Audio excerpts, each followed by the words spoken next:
From New York, the makers of Clipper Craft Clothes for Men and 1,036 leading retail stores from coast to coast present the world's most famous detective, Sherlock Holmes.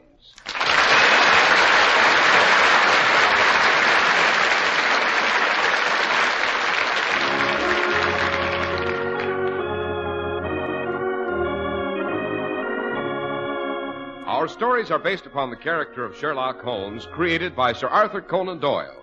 Sherlock Holmes is played by John Stanley, Dr. Watson by Alfred Shirley, and the dramatizations are by Edith Meiser. Tonight there's frost on the windows of Dr. Watson's familiar study, and an overcast sky threatens another fall of snow. But as we sit snug and warm in front of a glowing fire, our thoughts turn to Sherlock Holmes and his immortal exploits. Well, which one are we to have tonight, Dr. Watson? Tonight, Mr. Harris, I think I'll tell you the case of the avenging blade. One of the most touch-and-go, not to say hair-raising adventures it was ever my privilege to share with the sage of Baker Street. Meaning Mr. Sherlock Holmes. I was certainly not referring to Mrs. Hudson. Yes, when I think how close that sword came to decapitating the person we both... There I go, anticipating again. But before I become further involved in the attempted murder which occurred at the base of the equestrian statue of Charles I, suppose you stop me long enough to say a few well-chosen words on another important subject. I'll do my very best, Dr. Watson. You may have noticed that Clipper Craft clothes are never on sale at reduced prices. There's a reason for this. It's that Clipper Craft clothes are so low-priced in the first place, for such remarkable quality, that sales just aren't necessary. What makes these amazing values possible? Right in your own local independent store, the store you can trust. Well, it's the famous Clipper Craft plan. The plan that concentrates the buying power of 1,036 great stores across the country, creating year-round economies in manufacturing and distribution costs. You're the gainer through the efficient Clipper Craft plan. That's why you pay only $40 and $45 for a Clipper Craft suit, only $40 for a top coat or overcoat, and only $26.50 for sport jackets. That's why your eyes will pop with amazement when you see the fine tailoring and the rich, long-wearing fabrics at these low prices. Yes, compare Clipper Craft with clothes selling for many dollars more.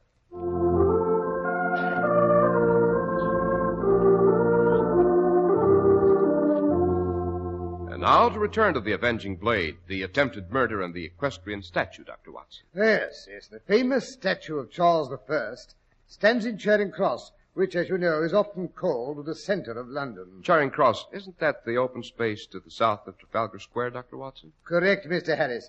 But to begin at the beginning, it is one of those clear, rare days in late January which now and then surprise the city of London. The sky was a brilliant blue, and the light, powdery fall of snow reflected the dazzling sunlight outside.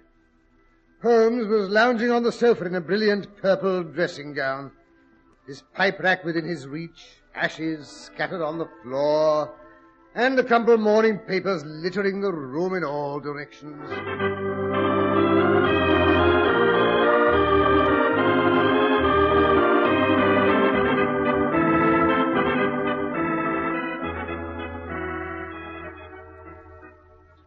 My dear Holmes, no one could accuse you of being a tidy man.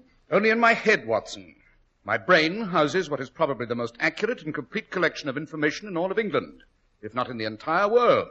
And it's all in meticulous and precise order. Conceit. Not at all, Watson, merely accuracy. But of what use are my unequal mental abilities? For months there's been no crime worthy of my attention, no case with any originality, any imagination. Oh, I wouldn't say that. You found the Shah of Baghdad's missing emerald. You outwitted the band of nihilists who were threatening to blow up both houses of Parliament. Commonplace, strictly routine investigations. Oh, there's our front doorbell. Maybe it's a case. Look out of the window, Watson, and see who's on the doorstep. That's a good chap. Pity you wouldn't bestir yourself now and then. Tallish man, dressed in Highland regalia, bonnet, kilts. He's even wearing a Scottish dirk in his stocking. Rather drafty attire for a day like this. By the way, Watson, what day is it? Wednesday, of course. I mean, what day of the month? Let me see. The 30th, I believe. Well, at least according to the Times it is. Yes, I think we may grant that is one subject on which the Times is fairly accurate. The 30th of January, of course. It's the anniversary of the beheading of Charles I. So that's why he's donned his kilts. Mrs. Hudson is slow answering the door this morning. He's looking up here. Great Scott, Holmes, it's the Duke of Buckinghurst. I suspected as much. For heaven's sake, don't just sit there, Holmes. Help me to tidy up this clutter. What sort of an impression do you expect to make sprawled there in the midst of all this mess? My dear Watson, if his lordship has a case sufficiently important to warrant my attention, he'll be in no mood to notice trifles. If not, I'm not interested in his lordship. I'm not impressed by titles, Watson. They're so apt to due to the chance of heredity, like red hair or a Roman nose. At least you might straighten your collar. Oh, come in. Oh, Lord Buckinghurst, this is an honor. Won't you sit down? Thank you. No, not that chair. I think you'll find this one more comfortable. May I relieve you of your bonnet? Would you like a drop of brandy? Watson, if you'll stop playing the palpitating hostess, Lord Buckinghurst might like to explain why he's called to consult me. Thank you, Mr. Holmes. It's all so fantastic, I really don't know where to begin. If I had received this note at any other time, I'd have put it down to some poor demented half-wit. Persons in my position, Mr. Holmes, are unfortunately the recipients of a great many curious communications. Everything from begging letters to blackmail. There's nothing fantastic about blackmail in your position, Lord Buckinghurst. Consequently, that is not the gist of the letter that brought you here. Good Lord, no. But it's it's incredible. I hardly know how to describe it. Suppose you allow me to view the letter and judge for myself. That would be the most sensible procedure, I suppose. Here you are, Mr. Holmes. Paper, excellent quality. An educated script. Half English, half continental. Notice the final S's, Watson. Well, yes, but to blaze it with the S's, what does it say? You must pardon my friend's lack of restraint, Lord Buckinghurst. He will never realize that the writing paper and general appearance of the letter often give me more information about the sender than the contents of the message. I think you will agree that the contents of this letter is of no small interest, Mr. Holmes. Yes. Let's see. To the late Duke of Buckinghurst. Interesting. Beware the blade of the martyr king. Brief but bewildering, eh, Holmes? Not entirely. Lord Buckinghurst, you are, if I'm not mistaken, descended from the Duke of Buckinghurst, who was the favourite and boon companion of the ill-fated Charles I. Correct, Mr. Holmes. As the eldest of my family, it thus evolves upon me to attend the memorial services which are held every 30th of January by the Royal Martyr Society and place a commemorative wreath on the pedestal of the statue. Designed, if I'm not mistaken, by Grinling Gibbons. Really? I had no idea. It's not so old as the statue, I believe. The pedestal, I mean. Quite. Tell me, Lord Buckinghurst, does this expression, the blade of the martyr king, have any particular significance to you? Why, yes and no. I presume it refers to the ancient superstition which concerns the sword in the statue's hand. Which is? It seems that after the monarchy was restored, Charles II witnessed the execution of Thomas Harrison and the other regicides at Charing Cross. After the bloody event was over and his predecessor had been avenged, he made a proclamation to his followers.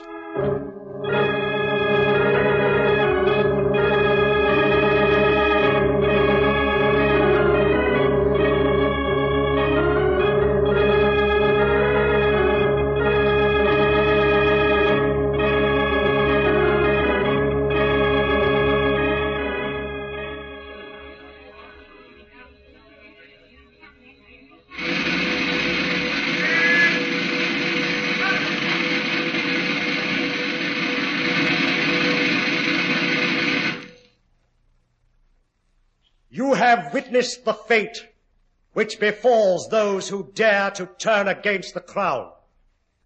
And so that you shall be reminded thereof, I hereby decree that on this spot shall be erected the statue of my martyred ancestor Charles, and to his hand shall be restored the sword which he carried at Marsden Moor and Naseby, and which was taken from him by the Scottish friends who foully betrayed him to his enemies.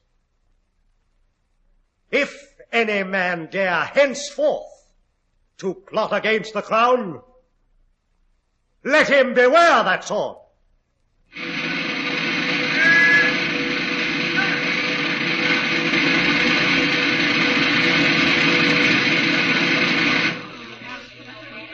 They say, Mr. Holmes, that when a traitor to the crown approaches the statue, the sword trembles and cries out for vengeance.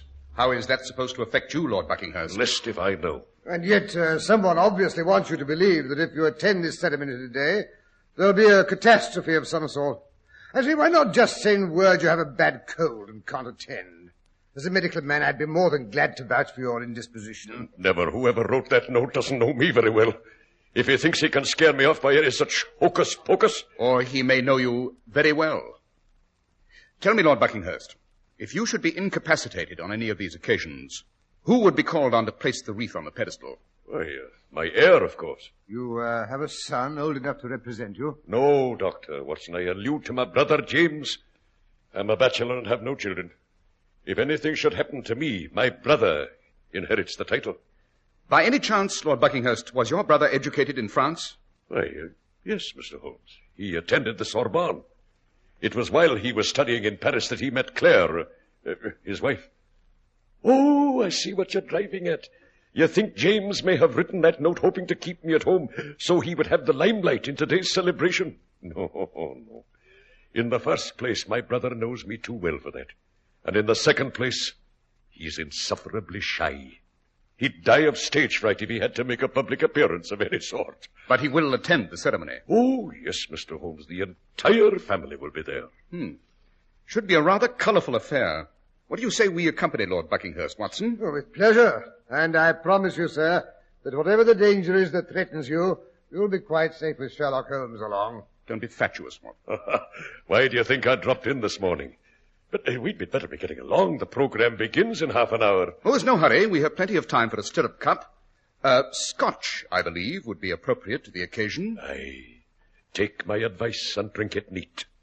Those breezes round Charing Cross are very brash this time of year. Shall I get the bottle, Holmes? No, Watson. I'll do the honours. You might fetch my greatcoat, however, and your service revolver. That's a good chap. Righto.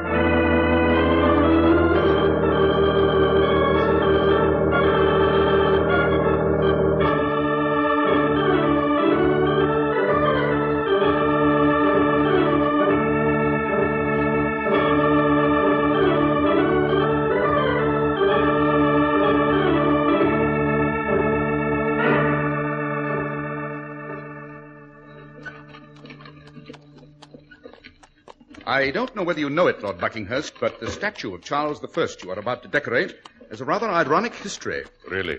It was cast in 1633 by Hubert Lesueur, a pupil of Giovanni Bologna, but had not yet been erected when the Civil War broke out and the first Charles was deposed and beheaded. It was subsequently sold by Parliament to a brazier by the name of Rivet. Rivet? Appropriate cognomen, eh, Holmes? Don't interrupt, Watson. Mr. Rivet was ordered to melt the statue down. Rank vandalism. That's the trouble with people always wanting to destroy someone else's handiwork. Calm yourself, Watson. Remember, the statue does stand in Charing Cross today. You mean old man Rivet didn't destroy the silly thing? He announced that he'd done just that. And for years, he made a tidy living out of selling fragments of metal as souvenirs to both cavaliers and roundheads. However, when the Restoration came along, he sold the statue back to the government at a neat profit. It was subsequently erected on the spot where it now stands. Oh, the old scoundrel. I say, Lord Buckinghurst, you look a bit glossy-eyed. Don't you feel very fit? Matter of fact, I do feel a bit squeamish. Must be the motion of the handsome cab. Never had it affect me this way before. Hold tight, we're nearly there. Just turning into Trafalgar Square. Goodness for that. Yes, look, Holmes. There's the statue up ahead. Quite a group of people gathered around. Lots of them wearing kilts, and there are bagpipers. I do enjoy a Highland air on the doodle sack, you know.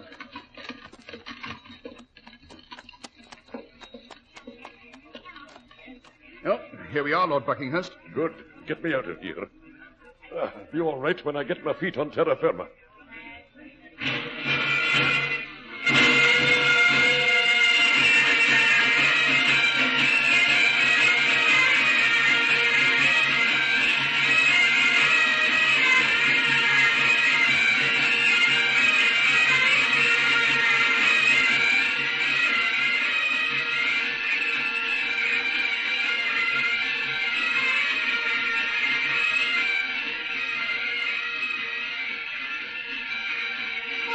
you are, Robert. We thought you would never get here. They've been waiting nearly half an hour to begin the ceremonies. The pipers have blown themselves practically out of breath, keeping the crowd entertained. Sorry. Claire, my dear, may I present Mr. Sherlock Holmes and Dr. Watson? Gentlemen, this is my brother James and his wife. How do you do? How do you do? This is Mr. Sherlock Holmes, the detective. Quite. Oh, how delightfully exciting. But, Robert, why a detective at a time like this? Just a precaution. Precaution? Precaution against what? Do not tell me there is something of which my brother-in-law, the indomitable Duke of Buckinghurst, is afraid. Yes, you do look a bit wonky, Robert. Is there anything wrong? Matter of fact, I do feel a trifle under the weather. Oh. That Finn and Haddie I had for breakfast must have upset me. James, if I should have to retire suddenly, you take over when it comes time to place the wreath. Oh, but I couldn't. I couldn't really. Why not? Everyone would be looking at me. I wouldn't know what to do. You don't do anything but carry the wreath, escorted on either side by bagpipers playing a dirge. But when you reach the statue, you place the wreath at its feet, and the pipers break into a Scottish battle song. That's all there is to it. Am I right, Lord Buckinghurst? That's all. James, No, I can't let him do it. James is just out of a sick bed. He would have to remove his overcoat. And in those kilts in this icy wind, it would probably kill him. The wind, Lady Claire? I say, look, the ceremony is nearly ready to begin. The minister's about to read the benediction. You'll have to excuse me. Oh, Robert, you can't leave now. I have to, James. I think I'm going to be sick. I know I'm going to be sick. Holmes, what did you put in that scotch you gave to Lord Buckinghurst?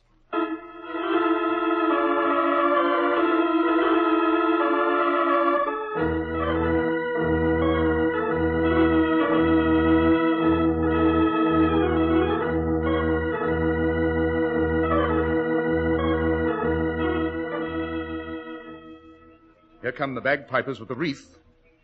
Well, Lord Buckinghurst hasn't come back. Looks as though you'd have to carry on, Sir James. Oh, dear, I do wish Robert would come back. I'm not at all good at this sort of thing. James, I forbid you to do it. You can't take off your overcoat. Let someone else place the wreath. Let Mr. Holmes do it. Thank you, madam, but it's an honor to which I'm afraid I cannot aspire. My ancestors were mostly Roundheads, you know. I'm afraid King Charles wouldn't approve. I wouldn't want to come within striking distance of that famous sword. Oh, you are joking. Such an amusing man. Am I? Oh, dear. Yes, they've noticed Robert is missing. They're bringing the wreath to me. Here, somebody hold my coat. Oh, no, James, no. Sorry, madam. You know the expression noblesse oblige. Carry on, Sir James. Yes, I suppose I shall have to. Oh, dear, I wish I'd stayed in bed. James, you fool, you idiot.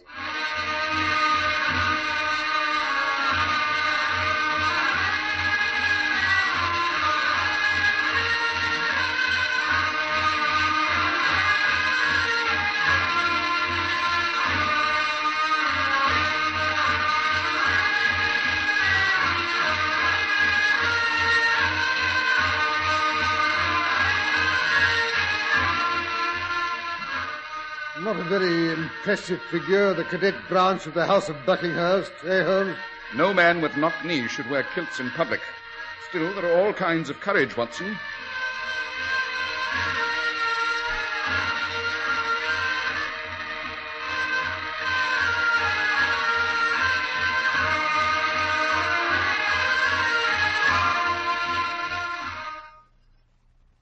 James, he's reached the statue. He's kneeling to place the wreath. Watson, quick, hand me your revolver. Yes, but what will... I don't like the angle of the statue's sword over his head. Oh, Holmes, have you taken leave of your senses? You'll know when they start to play the battle cry. Yes, the pipers are filling their lungs. Here they go. All right, quick, fire.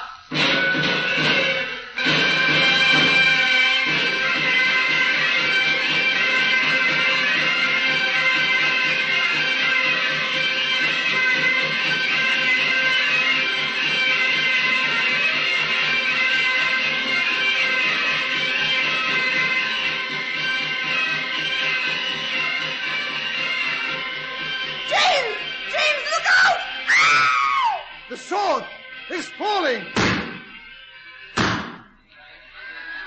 Good Lord, Holmes! The sword, you hit it in midair. You've broken it to bits. I prevented it from impaling Sir James's body. No, this is too much. It's killed him. He's lying on the ground. He's dead. Calm yourself, madam. Your husband's only fainted. The sword missed him completely. Oh. Watson, will you go and revive Sir James? I'll attend to her ladyship here. Very well, Holmes. And now, madam, Now what, Mr. Holmes? why did you attempt to kill your husband's brother? You knew the vibrations of the wild Stuart battle cry on the bagpipes would dislodge the loosened sword in the statue's hand. You knew it would probably pierce the back of anyone kneeling below. You screamed to warn your husband before the sword fell. Mon cher Monsieur Holmes, you are almost as clever as people say you are. I will not bother to deny your accusations. Why should I? There's nothing you can prove.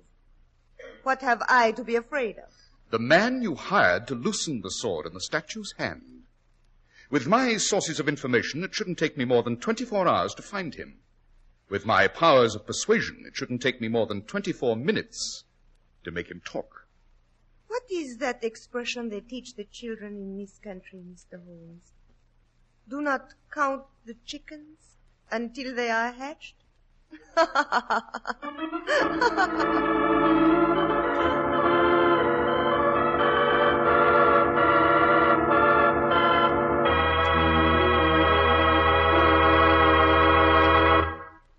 It's no trick to make ordinary clothes at low prices, but it takes real manufacturing genius to produce really fine clothes that not only look far above, but are far above the modest price you pay for them. That's why we say try on a Clippercraft tomorrow. It'll be hard to believe you're getting so very much for so very little. Such expert tailoring, smart styling, and superb long-wearing fabrics. This tremendous feat is accomplished through the renowned Clippercraft plan, which concentrates the buying power of 1,036 of the nation's finest stores from coast to coast. It brings you Clippercraft suits at only $40 and $45, top coats and overcoats at only $40, and sport jackets at only $26.50. Yes, selling expensive clothes at inexpensive low prices at the nation's finest independent stores is the great big idea behind the Clippercraft plan. That's why men who know insist on Clippercraft clothes. So be sure to visit the Clippercraft store in your city. These leading stores in the metropolitan area are proud to add their names to Clippercraft in your suit, top coat, and overcoat. In Manhattan, John Wanamaker Men's Stores, Broadway at 8th and 67 Liberty Street. Saks 34th, Broadway at 34th. In Brooklyn, Abraham and Strauss. In Newark, New Jersey, Boulevard Men's Shop, Kresge Newark. And in Jamaica, the B&B Clothes Shop, 16408 Jamaica Avenue.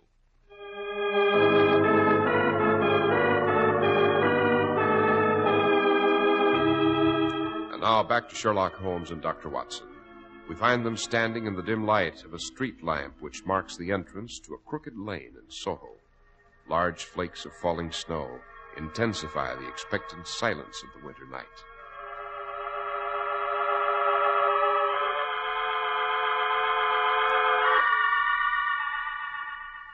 How much longer do we have to wait out here in this confounded snow, Holmes?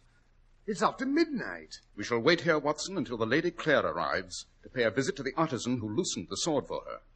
You see, I was better than my promise. I tracked him down in less than 24 hours. What makes you so sure she'll come? She must, Watson. As long as Andre Bogard is alive, he's a threat to her safety.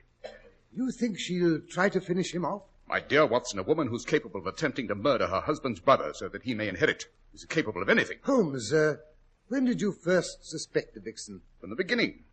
The letter of warning had to be written either by James or his wife. They were the only two who'd benefit by the death of Lord Buckinghurst.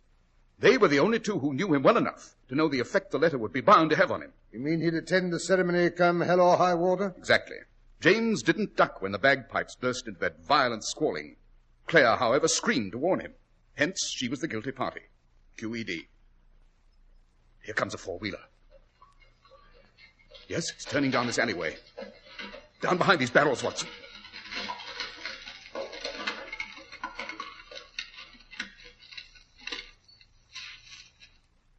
It stopped in front of Bogard's shop. I see she's not getting out. No. She's seen Andre's shadow on the blind. Yes, She's lowering the cab window. A woman's hand comes out of the window. It's holding a revolver. Very well, Lestrade, you have your proof. You may come down from the driver's seat and arrest the lady. Sherlock Holmes. Yes, better you use handcuffs on her, Lestrade. By the way, madam, this should teach you. Never, when on a secret mission, never take the first cab that presents itself. You never know who the coachman is. Oh, and thank you so much for your display of marksmanship. I think it'll persuade Andre to tell us all we wish to know. Oh, no, Mr. Holmes. I never miss. It is too late for Andre to tell anyone anything. I'm so sorry to disillusion you, but it wasn't Andre's head your bullet hit. What? Merely a cleverly arranged silhouette of the man. I cut it out of cardboard myself only an hour ago. Oh. You see, Lady Claire, I have artistic blood in my veins. Or didn't you know? I think you are the devil himself. No, madam, only his second cousin. All right, Lestrade, you may take her away.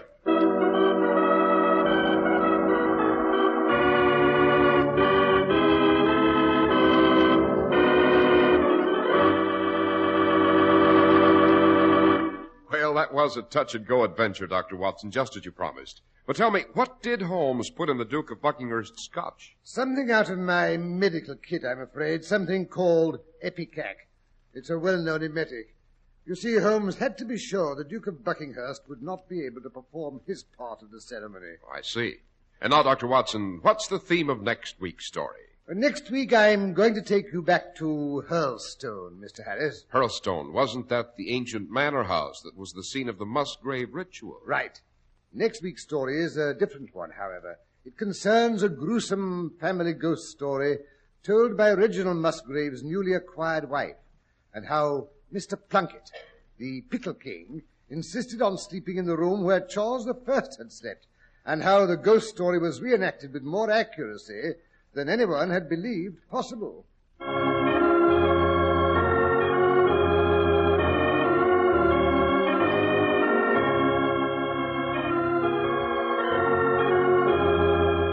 The makers of Clippercraft clothes and 1,036 leading stores from coast to coast have brought you another in the new series of broadcasts featuring the world's most famous detective, Sherlock Holmes. Sherlock Holmes is produced and directed by Basil Lochran, with special music by Albert Berman.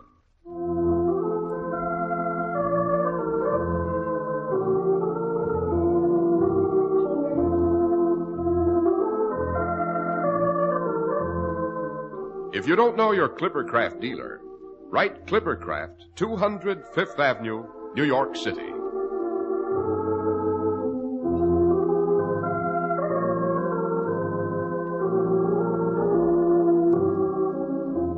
Be sure to listen next week to Sherlock Holmes in the case of the sanguinary Spectre.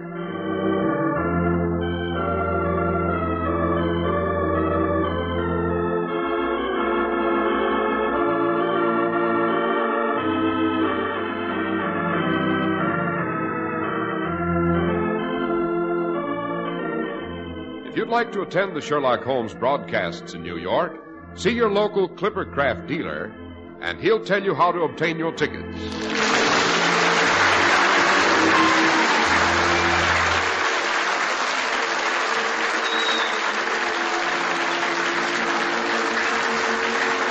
Cy Harris speaking for Clippercraft Clothes.